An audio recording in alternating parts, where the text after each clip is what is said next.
The AP exam is scored on a scale of 1 to 5. 1's the lowest, 5's the highest, and 3 is considered like a passing grade.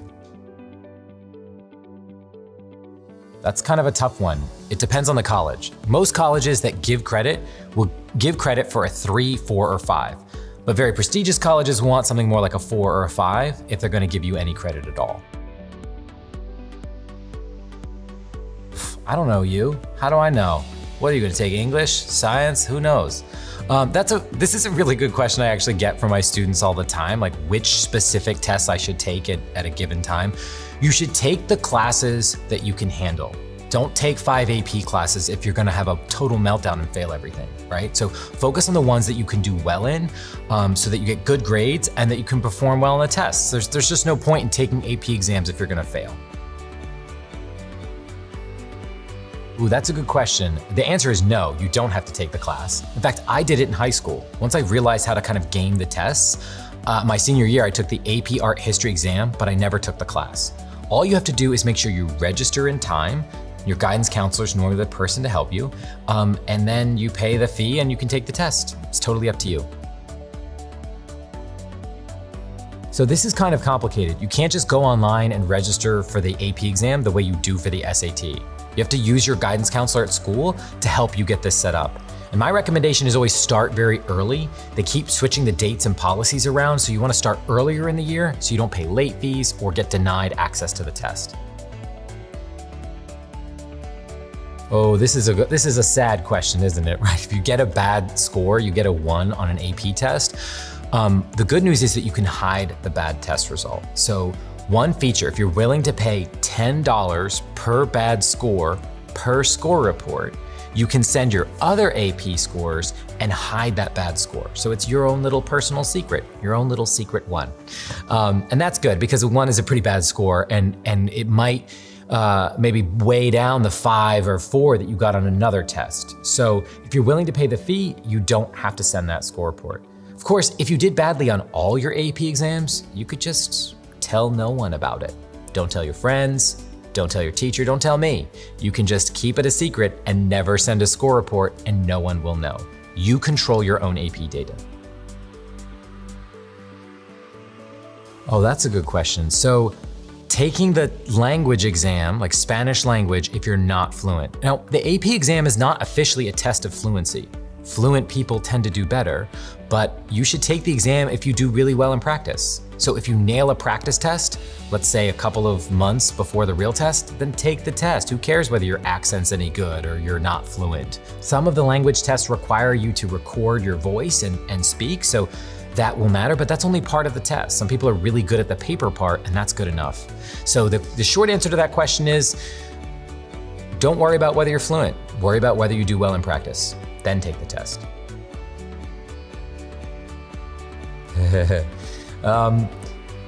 I think the AP exams are the hardest standardized tests out there. You just can't fake it. Have you looked at a physics free response section? They're like impossible if you're not in a physics class. A lot of other tests are multiple choice or really heavily multiple choice, and there's always the hope that you kind of guess your way through them. But I feel like with the AP exams, they're 3 hours long, most of them. They only come once a year. It's after a whole year of study. They're really rigorous. There's certainly techniques you can use to help advance your score and improve very quickly, but you can't game the test if you don't know the subject at all. You should start studying now. You should start studying earlier than most people do. The whole AP course you're taking all year is kind of studying for the exam, but I like to start studying a good 6 to 8 weeks before the exam, though in high school I did really well and I only started about 4 weeks before the exam. One thing I recommend is spend at least an hour a day for the month before the real test. And that's helped my students over the years move from a 3 in practice to a 5 on a lot of different tests. The quality of your AP teacher doesn't really affect whether you should take the exam necessarily.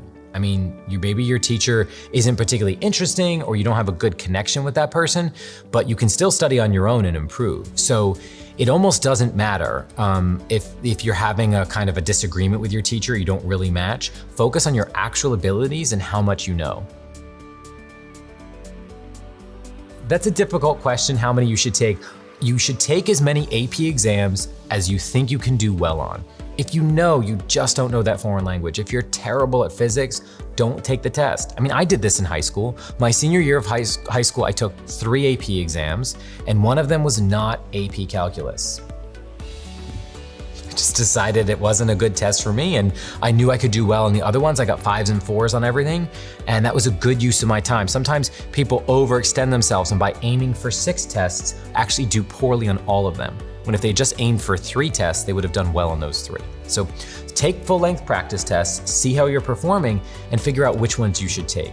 But that's kind of a different question, isn't it, from which classes you should take. You take the classes you can do well in, you take the exams that you're ready for. So in March or earlier, take a full-length test and kind of see where you're at.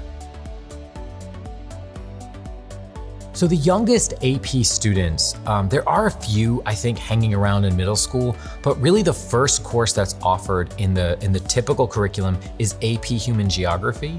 That's a test that's predominantly taken by 9th graders. Most AP students, though, are 10th, especially 11th and 12th graders. So it's really an advanced program. That's what it stands for, advanced placement, and it's meant to replicate college work. So it doesn't always make sense for 12 and 13-year-olds to be doing college level work in middle school or in their freshman year. So it's good to start out with honors or pre-AP courses and settle into AP courses often in your later years. Then again, if you take all your AP courses and exams your senior year, by that point you've already applied to colleges. So taking it doesn't necessarily help. If you can get 2 or 3 5s on AP exams, you're gonna wanna do that sophomore or junior year and show off your skills in your college application. Well, that depends on your situation. I mean, if you have a qualified, reliable AP tutor, then you should use that person in the weeks leading up to the test. I've been tutoring people for APs for almost 20 years, and I know that I have helped them improve a lot. I've always enjoyed this work. It's very academic and very fun. So if it's something that fits with your budget and your schedule, and you know someone who actually knows the test, then by all means, hire a tutor. My recommendations for prep books change from test to test, but in general, Princeton Review has really good practice tests. Kaplan and Barron's have very good review sections. So you have to check those books out one by one. I would not go with the lower off-brand, store brand books or random things you find online. You wanna make sure your prep books are up to date from reputable companies and have a lot of good review and practice tests. The AP exam costs just under $100. It increases a little bit every year, so they're very expensive. Some students who have financial need can get a voucher that reduces that cost. Other students have their schools actually pay for their AP exams, but AP exams are some of the more expensive tests out there, and you really have to make a calculation. Is it worth spending almost $100 to register for this test? There are 38 AP subjects and exams, and that increases every year. I'm trying to think if I can name them all. The most common AP exams are AP English Language, AP US History, AP English Literature, AP US Government, and AP Psychology. And then down the line, there's some that are in the sciences. They have physics, biology, chemistry, environmental science. There's math, it's calculus, they've got 2 of those, statistics. There's computer science, music theory, art, foreign languages. So there's just tons of subjects out there that you can study, and it really depends on what is offered at your school and what you think you could take, if it's not offered at your school, what you think you could take on your own. I think there's lots of different benefits to AP courses. I mean, one obvious one is that it shows colleges you're taking a really rigorous curriculum in high school. Colleges love to see a transcript that's filled with AP classes or advanced courses and not like fake classes and too many art and gym classes that aren't considered academic enough. So that's one benefit. Another one is that AP classes force you to study and work hard and grow and think. They tend to be smaller. So when I was in high school, I really enjoyed being in classes with only like 14 people in them or fewer. And that meant I got more individual attention, we had better class discussions, and we kind of pushed each other to do better. So there's all kinds of really kind of obvious kind of playing the college game benefits, but there's just other ones as well. And I think it comes down to the overall academic quality of your education. Yeah, a lot of times an AP class will prepare you for a test, but a lot of times it won't. I mean, some teachers really don't like having to be test prep tutors for 3 months before the May APs. And so what they'll do is they'll just kind of leave a lot of the AP test stuff to the side, and students have to figure it out for themselves. And that means you might know a lot of biology or know a lot of history, but when push comes to shove, you're sitting in the testing environment, you have to get those tasks done under very strict time constraints. So as a tutor and teacher, what I focused on is how to help my students master the test. What are the strategies they need to improve? What are the ways they can avoid falling into really common traps? So it depends on the teacher. I'll give you an example. When I was in high school, my 11th grade AP English language teacher was amazing. We did almost no AP prep. I walked into the test almost blind on test day in May of my junior year. My senior year, I had an official AP grader, and she gave us almost 30 in-class essays. So by the end of the year, I had done 30 real AP in-class essays that were graded by a real AP grader. So on test day, I knew exactly what I was doing. So 2 great teachers, 2 different approaches. It really depends on what your teacher's doing. That is a great question. One place is prep books. They're available at Barnes & Noble and Amazon, but a faster way is through online platforms. And that's actually what we offer at marcolearning.com, is a number of full-length practice tests with explanations that you can get access to immediately and start preparing for the test. It really does depend on how much time you have, but to cram well for the AP test, you need a specific plan. There's 50 million things you can do. You can work from your textbook, you could study from a prep book, you could go do exercises, you could, do anything you want to do, but you've got to come up with a plan that says, this is what matters. I need full-length tests, I need to review content. So I like to lay out a daily calendar for that, especially for that month leading up to the real test, and follow that along. Maybe. I think that they do a good job of preparing a lot of people for a lot of different colleges. I took a lot of AP classes in high school. I took 5 exams, and I think I took 7 courses. And when I got to NYU, I felt completely prepared. I felt like my high school education in a public school in New Jersey got me ready so that I knew what to do. And the AP courses taught me how to write under strict time conditions. They taught me how to study well. So there's a lot of, I think, life skills, a lot of work and life skills that you get out of AP that are just fantastic. But it really depends on the person. Some people, the AP makes them, just feel like they're crushed under pressure, and it's too much, and they shouldn't take APs because it's just not worth it for them. Maybe the question is really, are regular courses, like college prep courses, also good for preparing you for college? And I think so. It depends on the teacher, it depends on the school, but I think AP in general does help people prepare for college. If you do well on AP exams, you can get credits and graduate early. So I graduated college in 3 years because I had almost a full year of college credits. I also got to skip over classes I didn't want to take. So if you score well on a bunch of AP tests, and the college gives you exemptions, you might not have to take the writing seminar or calculus or your music appreciation course, or maybe you just don't want to do any of those subjects. A lot of people get out of foreign languages, for example. Study hard, do well in the AP, you don't have to take 4 college courses in Spanish or Chinese or whatever subject. So it really depends on the college that you're going to and the kind of work you do in AP. But overall, AP can kind of set you up to graduate sooner, to advance through courses, skip over requirements, and have a better experience overall.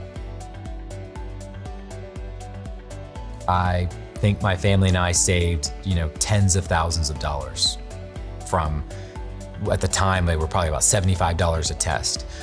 So I took 5 AP exams and saved tens of thousands of dollars on tuition, because college credits are incredibly expensive per credit. So even if you're spending almost $100 for an AP test, one college course can be like $4,000 or $6,000.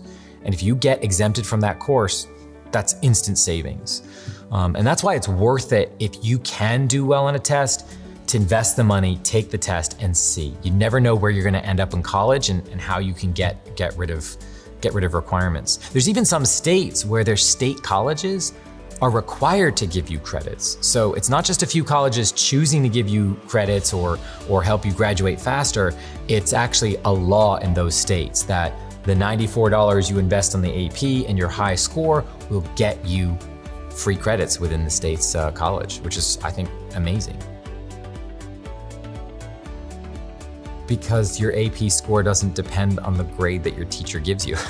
Now, there are some programs out there. There's the International Baccalaureate, the IB program, where the grade your teacher gives you does factor into your IB score. But that's not true on the AP exam. It's all about test day. So you could be the brightest kid at your school, you can get straight A's forever and ever, but if you have a meltdown on test day, you don't know what the test is structured like, you don't know how to get the points, that doesn't matter. So you have to prepare for the test to prevent a problem with timing, to prevent a misunderstanding of the format. And that's why I always recommend students take full-length practice tests and really study in those weeks and months before the test, because you can't just rest on your laurels from school. If you like what you saw, check us out on our website. We've got more videos, tests, and tons of great advice to help you get ready.